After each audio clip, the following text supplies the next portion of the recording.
வீட்டுல ஒரு அப்பா இருக்காரு, அந்த ஒரு பொண்ணு இருக்குது. அந்த பொண்ணுக்கு வந்து கல்யாணம் பண்றதுக்காக அவர் வந்து ஒரு 20 லட்சம் ரூபாய் வச்சிருக்காரு. நான் இதுக்கு முன்னாடியே சொல்லியிருக்கேன் பல தடவை, இருந்தாலும் திரும்ப சொல்றேன்.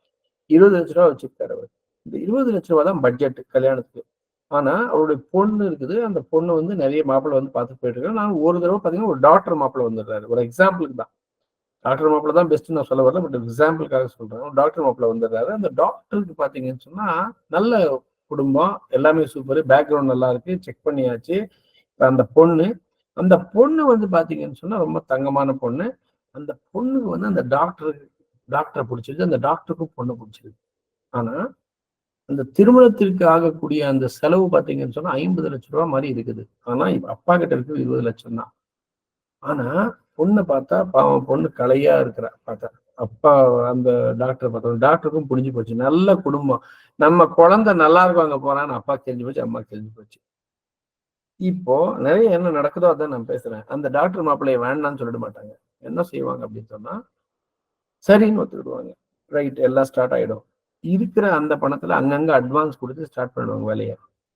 அப்புறம் அப்படியே ஒரு 6 மாசம் கல்யாணம் இருக்குன்னு சொன்னா அப்படியே போகும். அது அப்படியே போகும். அப்படியே அந்த பக்கம் இந்த பக்கம் அது இது எல்லாம் பண்ணி கல்யாண மண்டபம் எல்லாம் பார்த்து கல்யாணத்து வரைக்கும் அது போயிடும் சார். அது இட் வில் கோ. கல்யாணம்னா பொண்ணு நல்லா இருக்கணும், அது ஒண்ணுதான் கான்செப்ட் இந்த இடத்துல. பொண்ணு நல்லா இருக்கணும், நல்லா இருப்பாங்க பொண்ணு போனா, அது ஒண்ணுதான் கான்செப்ட். ஏன் இவ்வளவு பண்றோம்? ஸ்ட்ராங் வை என்ன? பொண்ணு நல்லா இருக்கணும். அப்ப என்ன ஆகுது? அப்படியே போகுது. 6 மாசத்துல பாத்தீங்கன்னா ஏதோ பண்ணி பாத்தீங்கன்னா அந்த பொண்ணுக்கு வந்து கல்யாணம் நடக்கும். அதுல வந்து மாப்பிள்ளை வீட்டு பக்கம் அட்ஜஸ்ட் பண்ணிக்கலாம், பொண்ணு வீட்டு பக்கம் அட்ஜஸ்ட் பண்ணிக்கலாம். பத்தாத பணம் மற்றவங்க கொடுக்கலாம், இல்ல இவருதே பழைய வர வேண்டிய பணத்தை வந்து யோசனை பண்ணுவாரு, எங்கெங்க வரணும், இவரே எதேதோ பண்ணுவாரு, என்னன்னே தெரியாது. 6 மாசம் கழிச்சு இந்த கல்யாணமும் 3 முடிச்சு போடப்பட்டு விடும்.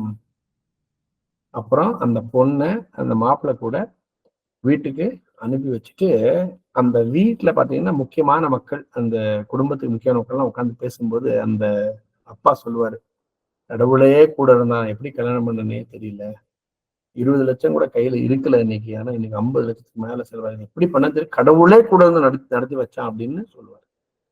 கடவுள் கூட இருந்தாரா? நீங்க சொல்லுங்க. சொல்லிக்கலாம் கடவுள் இருந்தாரு, ஆனா கடவுள் கூட இருந்தாரா? அப்படி கிடையாது. ஒரு ஸ்ட்ராங் வை தான் கூட இருந்தது.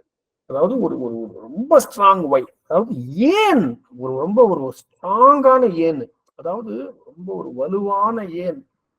ஏன் நான் இதை பண்ணணும்? ஏன் பொண்ணு நல்லா இருக்கணும். சரியான ஏன், வலுவான ஏன் நம்ம இடத்துல இருக்கும் பொழுது ஹவு, எப்படி என்பது தானாகவே பார்த்து கொள்ளும். பிரபஞ்சத்திற்கு அந்த வலிமை இருக்கிறது நண்பர்களை கொடுக்கிறார்.